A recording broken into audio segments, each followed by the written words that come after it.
Morning, everybody. Welcome to Inside Tennessee. I'm your moderator, John North. John Becker is away. We appreciate you joining us. It's Sunday morning, last Sunday of August. So no guest, but two very special people joining me this morning. Two of my very good friends. Don Bosch, lawyer, Democrat. Susan Richardson Williams, Republican, runs her own PR firm. We say that every week, but it's always great to see you guys. How you doing? We're good. We're good. Nice to be here in a little chat for 30 minutes. I kind of feel like we have the studio all to ourselves. It's like the car. Let's go driving. This is like our lobby couch talk before the show each day. We'll take Dad's station wagon and just drive all over town. Hey, it's football season. Yes. Everybody's happy or not so happy, we hope. depending. Anyway, congratulations to Rick Barnes on that lifetime contract No signing, kidding. whatever that means.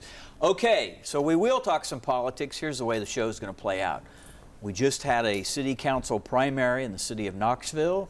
Hope you voted. Maybe you didn't. Not so many people did vote, No. right? More likely they didn't than did. Yes, right, exactly. I think it was like 9,000 or something. We're going to talk a little bit about that. Then we have a lot of other things, actually, that we did want to talk about as we were kind of planning this show. It's like, well, what about that? What about that? So plenty to talk about. Let's jump into the city council primary, and we'll start with the first district. That's South Knoxville. For those of you that know and live down there, and the top two vote getters were Karen Adams, and this was very interesting. Karen Adams clearly had the most, but Becky Jones squeaked it out for second and good enough to be on the ballot come November by, I think, roughly 22 votes. So you hear Chris Davis, the elections administrator, say all the time, do you want a race to be decided by just a handful of votes? That's kind of an example of how Becky Jones she squeaked by. So that was very interesting. What are you guys, what are your observations about District 1? Well, I guess the first thing to say just overall is just the small number of votes, just like you mentioned earlier. And it really, in a community in Knoxville, you're looking at the city proper, 150,000, 200,000 proper, twice that with county. You're talking about, 1,200, 1,300 votes in this district. A lot more votes to be had out there.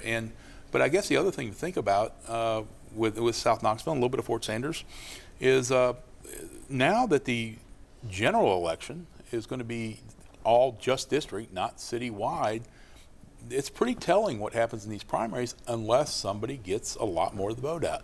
This is the lowest interest election every 4 years that happens in the city of Knoxville. And these vote totals unfortunately show it. And I think one of the things we have to try to figure out and consider is, can we somehow change the voting cycle to match up with some more prominent races so people will come out and vote. That's been a common complaint. Yeah. Second lowest number of votes this district. This was like, fourth out of five, if you will. Susan? Yeah. Well, I don't think any of us were surprised that Karen Adams got the most votes. The second was Becky Jones, and she's apparently the Republican-leaning person in that district. I'm not sure you can even say leaning. Well, she's over there. No, she's on the MAGA side. Knox Liberty Organization gave her money. Almost all of her funding came from the Knox Liberty Organization. My friend Tim Graham gave her some, but it's a 3-to-1 in this race. Now, there's 400 other votes out there that she could possibly pick up in the general election and make it a race. But looking at this turnout, and see who gave to Karen Adams too, Sharon Price. Our friend David Dewhurst is on here. And you have Sharon Price, who I think most people consider to be a Republican. And you have Ashley Capps, maybe out there on the left, my dear friend. And it's an interesting group. And David Dewhurst kind of in the middle. So that's a diverse group, and I think that's her race to lose, that's for sure. I think that's right. That'll be interesting to see. She's the one that you could argue she had the most polish. She has a good resume in terms of her government experience. Kind of felt like she has been preparing for this kind of a race. So anyway, I thought it would be higher than that in terms of turnout, because I think we had pretty good turnout for South Knoxville County Commission race a year or two ago. All right, let's move on to District 2. That is a West Knoxville race. And by the way, only two candidates running in that race, so guess what? They both advance. You can see there is a big split in terms of the vote. What do you guys see in that? Well, I think, again, one of the keys is you sort of look at who gives, and one of the divisions I saw was neighborhood versus developer. And Nathan Honeycutt, looks to be the clear favorite. He has maybe the most diverse group of people that donated to his campaign. Yes. Everybody from Marcos Garza to Sharon Price to Tom McAdams, the illustrious Fat Mac, as all his friends know him. And Jim Clayton. Jim Clayton, like I said, I Justin didn't Gazana. know Jim Clayton gave, actually. I was kind of surprised to hear that. Maxed Well, out. Jim and his Michelle. wife, Michelle. Yeah. Yeah, They so- maxed out. So it's interesting, and again, I think Nathan, it looks like he certainly leans towards the development side, but this is a nonpartisan race, and so you have to look for sort of the code, where do they fall politically, and Right. but it's Nathan's to lose. Melanie Watts clearly, is not well known, I think, in politically, but with basically 1/4 of the vote total that Nathan Honeycutt got, it's going to be a tough race for her to win in the general. Yeah, but having said that, hopefully we'll have a little bit better turnout with the sales tax increase, and she is opposed to the tax, which could get her some votes. And she got money from Betsy Henderson, who is also going to be running for mayor next That's a year. familiar name, yeah. Again, Tim Graham, Republican. And so I think that race is pretty clear cut on the partisanship. But Don's right. It was really interesting who donated. I don't know that you're going to generate enough new votes, and there'll be more in the general, but that gap, that percentage is probably not going to change It's a a big lot. one. Right. Again, 2 people on that ballot. They were going to advance anyway. This is a bit of a head scratcher. Sorry, maybe I'm a little slow. 1,954 votes, a better turnout than many of the competitive races. Go figure. We do anticipate that we'll have better turnout for November 4 because, as you just alluded, that's when we're going to have the sales tax proposal. Right. And this is That will the bring seat people out. that replaces Andrew Roberto, who is That's talked right. about quite a bit as a potential mayoral candidate. Mayoral candidate. All right, we got to take a break. We'll pick up where we left off in terms of council races. We've got 3 more to talk about, so don't wander too far away from the television.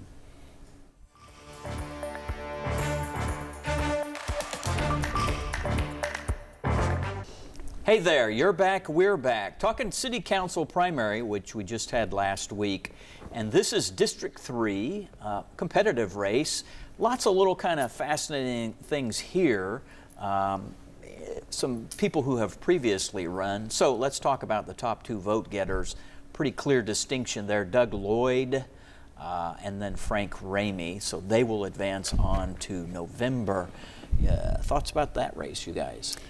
That's Well, Seema Singh's district, Yeah, right? that Yes. race is a little bit closer. Frank Ramey got 571 and Doug Lloyd got 756. So that was a little bit tighter. What was really interesting to me in that race is Ivan Harmon. Yes. We've all Who's been on everything. He's been on ballots. He's been Correct. on He's school held board, office. county commission. He's done it all. That's right. And he think- actually came in 3rd in that race. And I saw on his Facebook post, thanked everybody and said it didn't work out for him this time. But it's a name, sometimes we say name ID counts for everything. And in this case, Ivan certainly had the name ID, Yeah. but he didn't Well, win that he also race. had the lowest, next to Nick Sapporo. I mean, he had Right. almost $1,200 in donations, all Yeah. very small, nothing exceeding Right. 250. Where you had Doug Lloyd with 52, almost 5,300, and you had Ramsey with almost 5,400. So, or 5,600, excuse me. So you had a lot of money, and I didn't see Ivan didn't make a lot of noise in this race. Right. Well, and looking at Doug Lloyd, there's some, again, Republican donors on Dan his Herrera, race. yeah, Dan Herrera, Michael Tim Biddle, Graham again. Emily Moran, Emily Lou Moran's Moran. daughter. These are These good are- that's- Republicans that are donating to Doug Lloyd. That's a conservative district, has been, but again, to replace Seema Singh, who's term limited. So that's an interesting mix.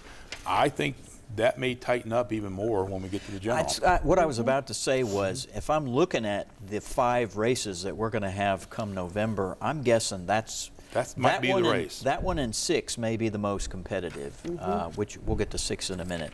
All right, we ready to roll on to 4? Okay, let me talk a little about 4. Again, I'm scratching my head, folks.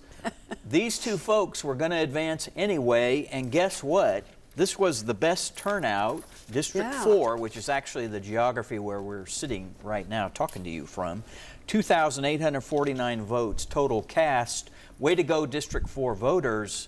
But I don't know where everybody else was. It's kind of curious. I guess it's a great district for voting. But you can see a fairly good split there for Debar-Delaban over Tallman. And let's just acknowledge what everybody knows, which is that Tallman is the Republican. Yes, he and is. Matthew is the Democrat.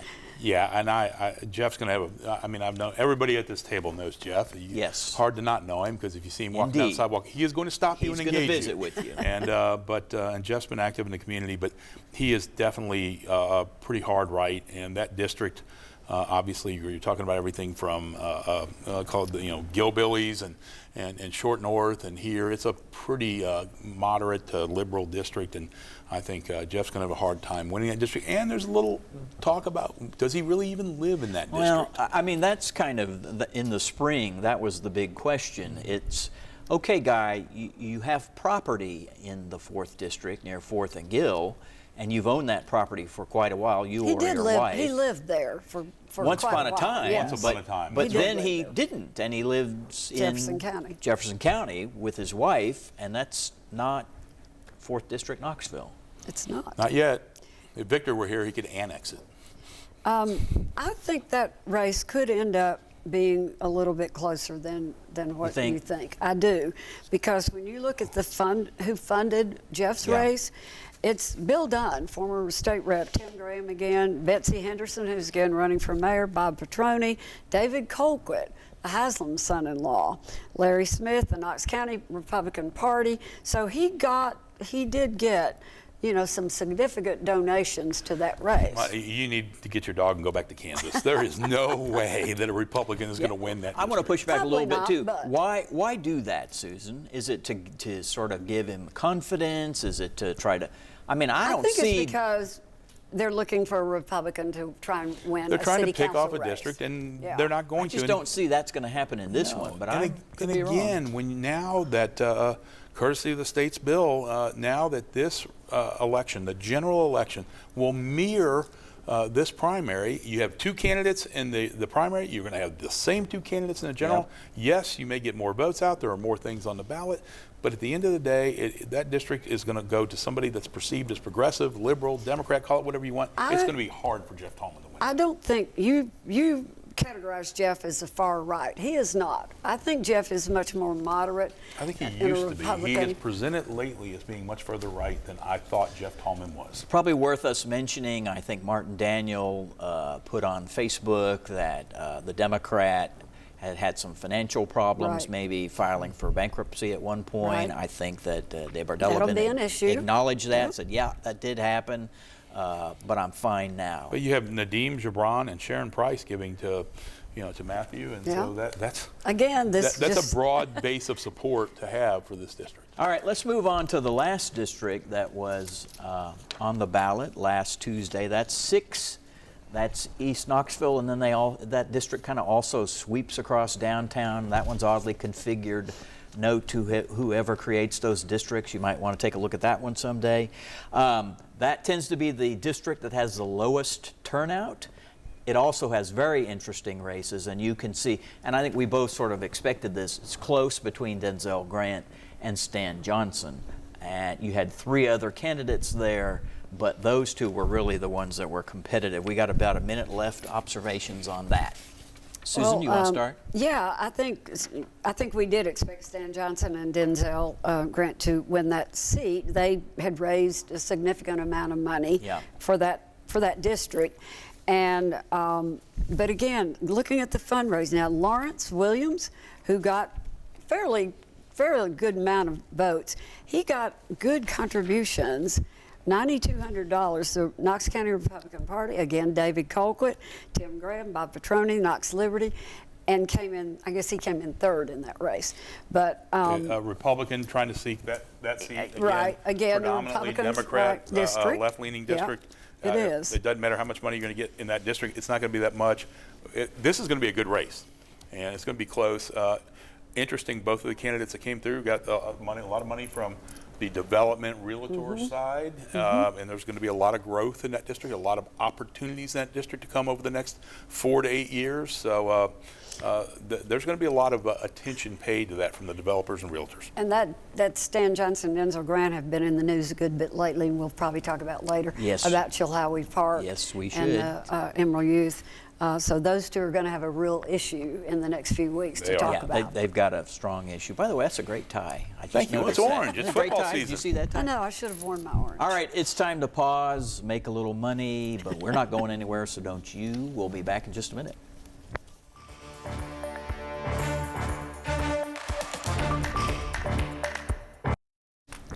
Morning, Inside Tennessee, back with you. We're going to keep talking, but I always want to say this. So we appreciate that you all watch. We all hear from the fact that you watch us. We truly do appreciate that. It's great to hear. Makes us feel like we got people not only who are watching us, but actually are listening and either agree or disagree with us, but we appreciate you guys being with us. Okay, who wants to be sheriff of Knox County? Because everybody right now wants to be sheriff of Knox County, at least if you're a Republican. I got 5 fingers. I got 5 candidates. What's going on? And the race is until next year. Well, it's interesting. You have 3 former or current deputy chiefs, chief deputies. Number 2 is the Spangler. Yep. You've got a former DEA agent. Yep. And you've got a former sheriff, J.J. Jones, who is probably going to be in the news a little bit more, and not a good way over the next few weeks. Perhaps. So it'll be interesting to see whether J.J. chooses to stay in the race. And again, we saw Ivan Harmon's an example just on this ballot. I don't know that we care much for recycled politicians. Tim Hutchison didn't have a lot of luck running for some state offices and things, and I think it's an uphill battle for J.J. Bernie Lyons is Tom Spangler's He's the in-house candidate, he supposedly. Is. Brent Gibson is a recently retired former chief deputy, former UT football player. I think I've written about him Mike before. Davis, I know all these guys well. Mike Davis, a retired DEA agent, the husband of Elaine Davis. That's right. And State lawmaker at least has Elaine been around Davis. Politics. And then Matt Evans just got in this week, and another chief deputy, and it'll be interesting. It's sort of throw it in and see what happens. I think it's fascinating. So, by the way, some have appointed political treasurers, and some have had the machinery up and going for a while. Susan, what do you think about all this? Well, I don't know them as well as Don does, obviously, but I have met Mike Davis. He was at a Republican, the West Knox Republican Women's Club with Elaine this past week, and I got to meet him, and he got up and introduced himself, as did Bernie Lyon, who was there. The one that interests me is this Matt Evans, who just got in, because the Cub, we all know, Andrew Davis. Burchett's Cub, and also Glenn Jacobs had worked for Glenn Jacobs, will be running his campaign, it appears. And so he's stepping up somewhere and raising some money in order to hire Andrew Davis to do his campaign. So I'll be very interested to see how this plays out. Would you say that it's fair to assume that between now and, I mean, the primary is in May of next year, say in the next 6 to 8 months, maybe one of them says, you know what, never mind, I'm not going to do it after all. I would think. I think maybe more than one. And, you know, let's not discount, they've not had much traction, but I remember the days, I think it was Jim Andrews ran as a Democrat and got a little attention against Tim Hutchison. That was the 90s, I think. Yeah, it's been a while, been a minute, but I think we'll see a Democrat or two step in and try to get that nomination. Do you know of anybody? I don't. My guess is it might be some enterprising city officer or THP officer. Retired, maybe. That will run as a Democrat and try to take on the establishment, so to speak, out of the Sheriff's Department. I think if 5 stay in, you get 20% of the vote. If you get 21% of the vote, you're going to win. Sometimes strange things happen. That's for sure. When you have a lot of candidates like that. That's if kind of all like the 5 governor's stay in, race in 2018. yes, exactly. Yep. So it could really turn into an interesting primary with the turn. It's got the turnout. You got to get your voters to the polls. Well, I hope they all stay in, because maybe then they'll spend money with us, which is always a good thing. Sure they will. That means some of us, we have to give money to them, so it may not be a good thing. Maybe an inelegant segue, but let's shift to talking about the governor's race. We do not have 5 Republican candidates for governor yet that we know about. We do have 2. There's one of them, Marsha Honey, as President Trump calls her, Marsha Blackburn, and also John Rose, the congressman. They are running against each other. there's Congressman Rose. By golly, he's been to Channel 10 and visited with us. You know, it's been a long time, though, since Marsha Blackburn's been here. Maybe she'll take the hint. But the reason we wanted to talk briefly about her is that last week a Murfreesboro woman was charged with threatening to murder Marsha Blackburn, which is not a very smart thing to do, called and left an ugly message which cannot be repeated on television, No. threatening her life. Well, obviously it's a crime. It should never happen. It's happened on both sides of the Dumb. aisle, and it's really sad. And whether this woman is meant it, whether it was just lashing out in anger with no intent, and whether she may have some mental illness issues, we don't know any of those things. She is presumed innocent right now. It looks pretty clear just from the early read that she did, in fact, leave a message that suggested that she was going to do great harm to Senator Blackburn. But unfortunate. I think this will pass quickly. She's going to be prosecuted for it, and it'll be interesting to see how it shakes out. But I'm still waiting for the right Democrat to get in, and it has to be the right. We've got a couple that are milling about, but I wish we'd see a couple of our more important names or somebody that would come in. And I don't know that we're going to. It's going to be a tough seat for the Democrats to contest, but I'd like to see it fought. It's a good race for Coon Rippey, maybe. Yeah. Well, I went to the Tennessee Republican Party Statesman's Right. Dinner last Saturday night, and of course Senator Blackburn was there as well as Congressman Rose. They each had a moment to address the 1,700 people that showed up. This was Speaker Mike Johnson was the keynote speaker. Almost as many people that voted in the Knoxville City election. True. I mean, it was a huge turnout, which tells you people are fired up in Tennessee, the Republican Party, and the governor's race is obviously, you know, in the front and center of all of the talk right now. So we do have two candidates well known. Marsha has more name ID than John Rose, but he's got the money to buy the name ID. So I think we'll see a lot more of him as well. Many months to go, many months of who knows what's going to happen in that race. It is commercial break time. Do not stray too far. We'll be back.